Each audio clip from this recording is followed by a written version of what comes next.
You were in Libya. There's a lot of conversation happening here at the Munich Security Conference about the future of that country. There are various state actors at play, not the least of which being the Gulf Arab countries on both sides of the question. How concerned are you about the future of Libya?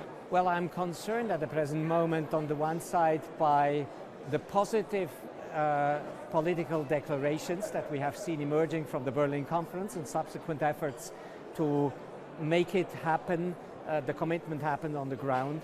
I am concerned coming back from Libya that this is not translating fast enough into convergent political pressure which would nudge the local actors into compromise.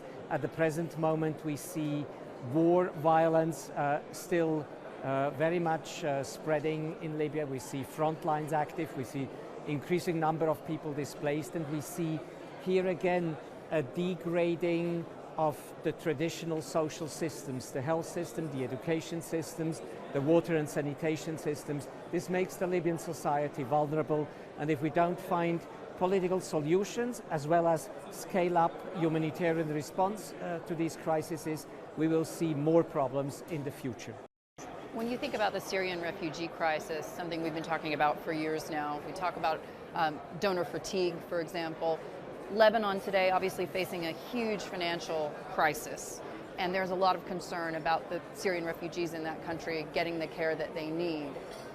How worried are you that they're going to be left behind here? Well, I am indeed worried for quite some time already, and we have seen indicators since 2014-15 that this is a war, this is a crisis which affects not only a country but a whole region. It doesn't affect only millions of individuals who are outrooted and in their lives and livelihoods. It affects systems.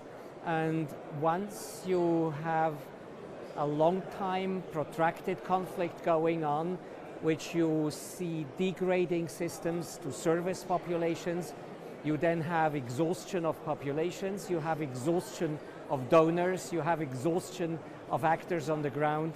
It seems to me that at the present moment only the military actors are not exhausted yet of all the conflicts, but they are exhausting all the others, and it leads to a subsequent disintegration of a whole region, which again has been a concern over 5 or 6 years already, and it seems now in an accelerating pace, and therefore our worries are of course substantive, as we see that we can't be an actor doing it alone and responding to all of it, and we have substantive challenges of scaling and speeding a response to this kind of challenges.